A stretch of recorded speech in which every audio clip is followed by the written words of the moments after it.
Good morning. Well, Tanda, I will say I personally am loving your music choice and I'm enjoying the songs that you have chosen. And what a wonderful song, the Do Something song that you chose to kind of recognize and highlight and remember on this day of Remembrance, World Hunger Emphasis Day. So I thank you for your song choices. Recently, my phone died, my cell phone. And if maybe you're not like me. For me, I am not the type of person that rushes out to get the newest technology. I had my phone since 2014. I was blessed with a supernatural life phone, that they don't usually live that long. But recently my phone died and it was really frustrating. And you know how it is, like when you have to get that new phone, the first thing that you're worried about is you got to make sure your contact list gets moved over to your new phone and your pictures. My phone would not hook up to the internet. It wasn't acting right. So I was very concerned that I wasn't going to be able to move that contact list over.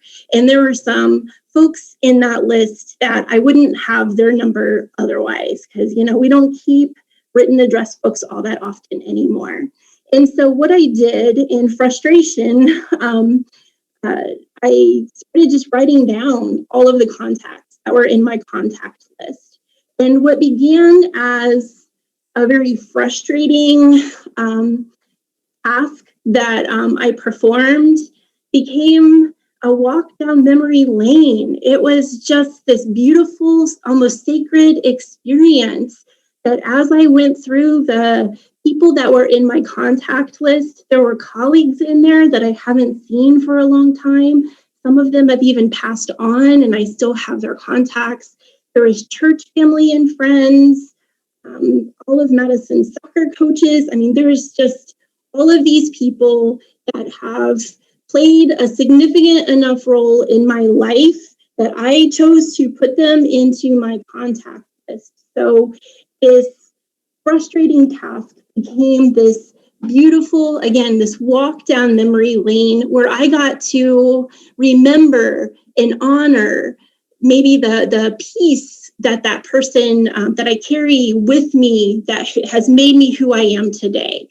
And so it made me think of our theme here, this day of remembrance, that it's important for us to take time every now and again and maybe especially with the COVID when we kind of feel a little bit isolated from one another, to maybe take a look at your contact list, look at the pictures in your phone, kind of remember some of those relationships that we may not be in contact with each other quite as much, but just how important they are to you and to who you are.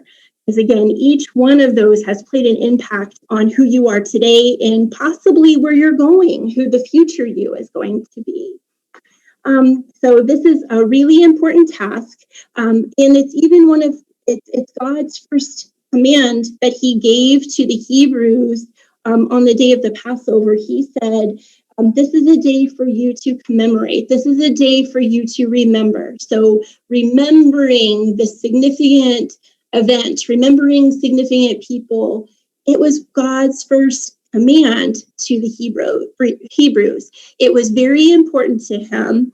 And I want to show you how important that I think it is to God. And I will preface this picture that I'm about to pull up is that oftentimes when I have questions, I look to God's creation for the answer. And being the science teacher that I am, and that I teach anatomy and physiology, oftentimes those answers come to me when I look at just how wonderfully and lovingly created our bodies truly are. So I want to bring up a picture here. Can everybody see these lovely brains? Okay, so to you, maybe see a brain. For me, I see God's loving creation, and I want to show you just how important that God holds remembering memories, how important they are to him, that we were even created in such a way that the ability to remember is very, very, very much so protected. And so I gave you a picture of the brain that is within a sagittal section of a head, so you can kind of see how it's oriented. And then I also brought up a picture of the limbic system, which we'll chat about here just really, really briefly. But the part of the brain in which we take new information in and we convert that information into long-term memory, the part of the brain that does that is called the hippocampus. So if you can see where the hippocampus is in the picture, what I want you to see is how well protected that is. If this person whose head that we are looking at, if they were to be into an accident or have some sort of injury, it's going to be the outside part of the brain that would be damaged. And look at how deeply protected that the hippocampus is. That is how much that God values memory, that we can form memories. And he also gives us a way to put those memories into context. So if you look right next to that hippocampus, we can see the amygdala and this whole limbic system as a whole. The limbic system is often, if you were to put one word to the limbic system, emotion is what you kind of think about with the limbic system.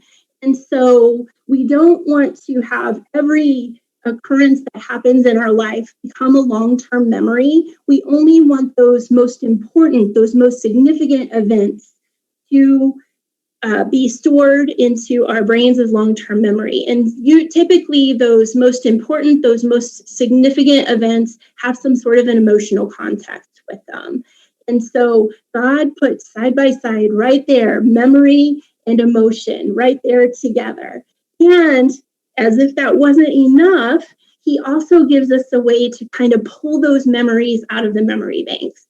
Also part of this limbic system is what is called the thalamus, which gathers all of the sensory information that comes into your brain. And if you notice, there's a structure that is labeled as the pituitary gland. On either side of that pituitary gland, those are where those cranial nerves hook into your brain that bring in your sight, smells, tastes, sounds. Those cranial nerves are right there really closely, close to that limbic system, and are sorted and gathered through the thalamus. And so sensory context is a way that we can recall memory. And just for an example, on service on Wednesday night, Susie played a song in the garden. And I didn't, when she asked me to play that as part of the Wednesday night service, it didn't even register that that was an important song or anything to me, or that it would dredge up some memories. But as the chorus started to play, and I apologize, I'm already tearing up just thinking about it. As soon as I heard that chorus, and he walks with me and he talks with me, and he tells me I am his own, I was immediately transported into my grandmother's kitchen. Whenever she was cooking or washing dishes or doing something where, she didn't need to really put a lot of thought or energy into thinking about the specific steps, she would sing hymns. And this was one of her go-to hymns. So as soon as I heard that, I was immediately transported into my grandmother's kitchen, and I could see her swaying and singing.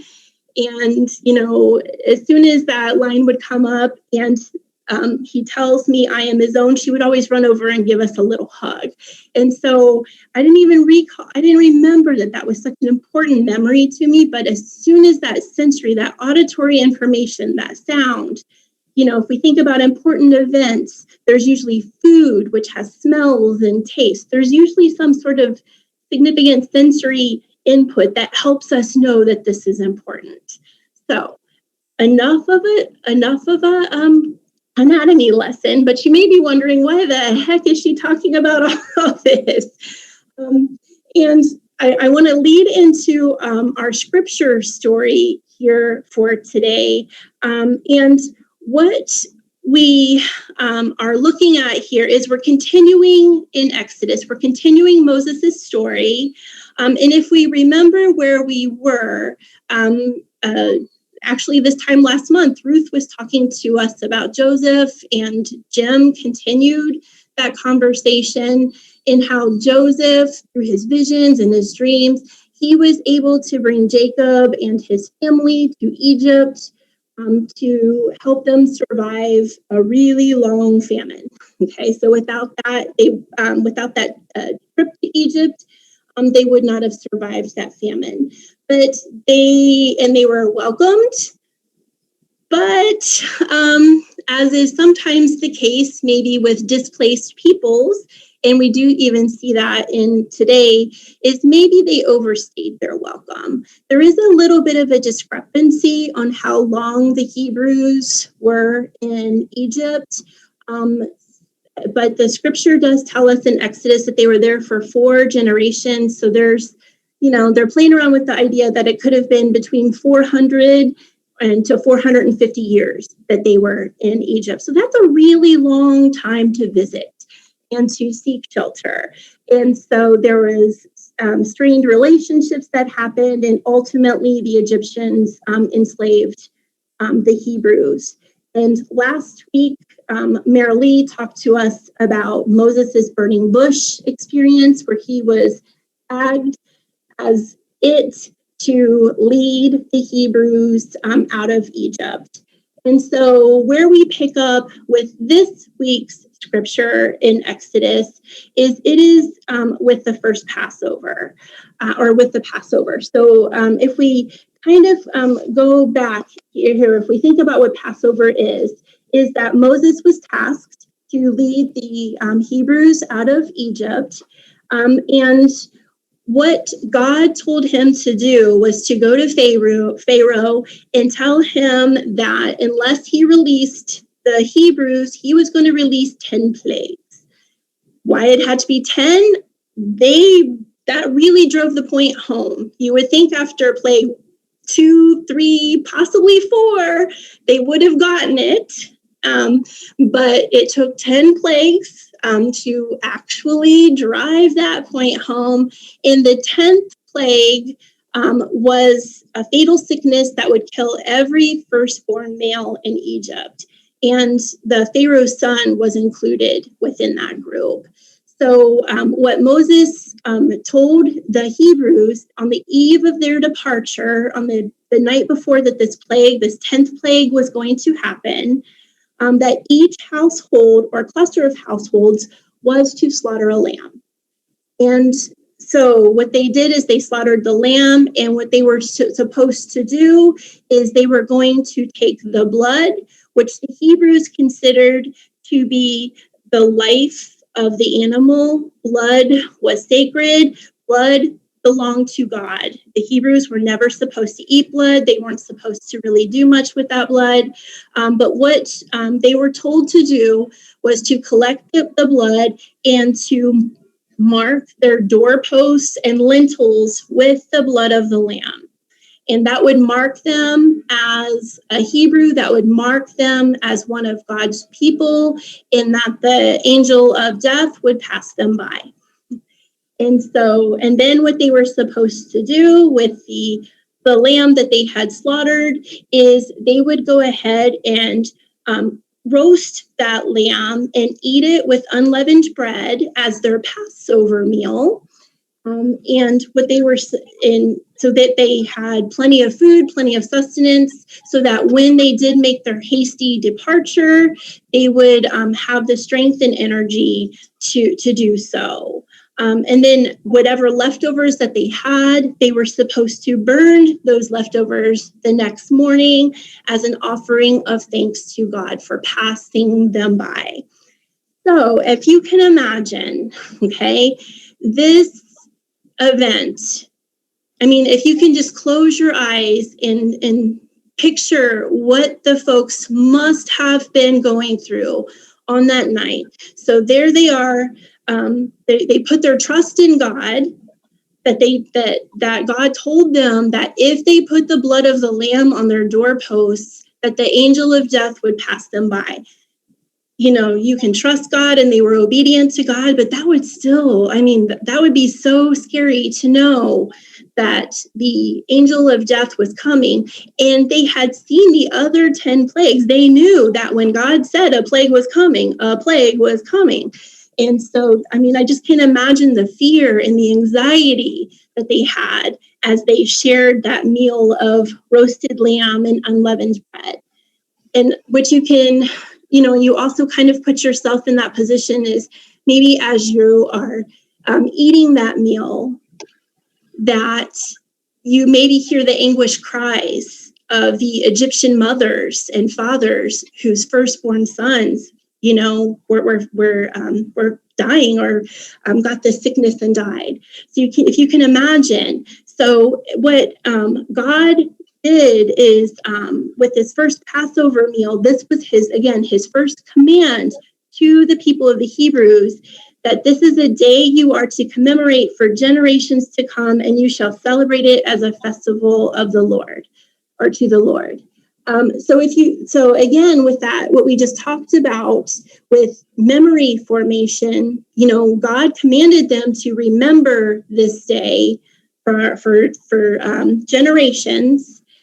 This day was lifted up through emotional, like there was that fear, that anxiety, maybe the compassion that they felt as they heard the distress of the Egyptian parents as their sons perished. There was that sensory input. There was a meal that was eaten during this. So all of these factors combined so that they would be able to create this lasting memory of this. And this Passover meal in the liberation of the slaves from Egypt are considered to be foundational memories of the Hebrew faith and in modern Judaism. In the Passover meal, which is still commemorated, the day is still commemorated currently in the Jewish tradition. And what they do with this Passover meal is they reenact the journey from despair of slavery to the joy of freedom despair of slavery to the joy of freedom, in which, if you think about that, they went from that feeling of oppression to redemption.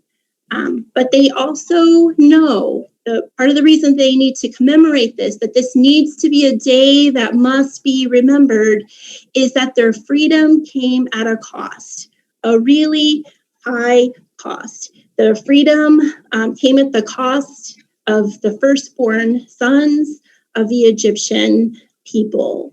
It was a very steep price to pay. So again, that when it's that high of a price, we need to remember. So Passover is a day of remembrance for those of the Jewish faith. And I hope you can maybe see some of the parallels here. There was a steep price that needed to be paid for their freedom. And it's a day that needs to be remembered. So while Passover is maybe not something like a Passover meal is not something that we celebrate so much here in the Christian tradition, but Passover plays a very important role in the story of Jesus. If you remember, Jesus went to Jerusalem that particular week to celebrate Passover in Jerusalem. And at the Passover meal, which is what we are commemorating today, our Passover meal, Jesus used the wine and the bread as symbols of remembrance. So today we come together in a day of remembrance to remember the cost of our freedom. And the cost of our freedom was Jesus. Jesus was our sacrificial lamb, and it is his blood that has set us free from the slavery of sin. Today we come together, a day of remembrance, to remember the day that we said yes to Jesus as we entered the baptismal waters. That day that we said yes to Jesus in baptism is the day that we promised to love to love God, and to love each other. And we also promised to, as part of that promise, is we are expected to help share that good news of love by promoting communities of generosity, justice, peace, and hope. So we come today as remembrance of Jesus's sacrifice, and we come in remembrance of our baptism. As you prepare to come to the table today, I ask you to take a moment and think about your contact list. Just like I had to go through my contact list in my phone, I ask you to take a moment and think about your contact list. Is there somebody on that list that you might possibly have a strained relationship with, you might be angry with, you maybe haven't talked with in a while? Today is the day that we are to remember that we are to love each other and to reconcile strained relationships. So take a moment to think about your contact list. Is there somebody on that list that you have a strained relationship with? Is there somebody on that list that perhaps you've forgotten was even on that list? And I will admit, on my contact list, I had folks on there I have no idea. I had one person on my contact list named Jerry Garden. I don't even know what that meant. I don't even think that was a real name. I think there was somebody named Jerry and it had something to do with a garden. I don't know. But is there somebody on your list that you perhaps forgotten? Is there somebody on your list that maybe you've been avoiding? Or maybe it's a challenge. Maybe we take a look at our contact list and we see who's on it and maybe who's not on it.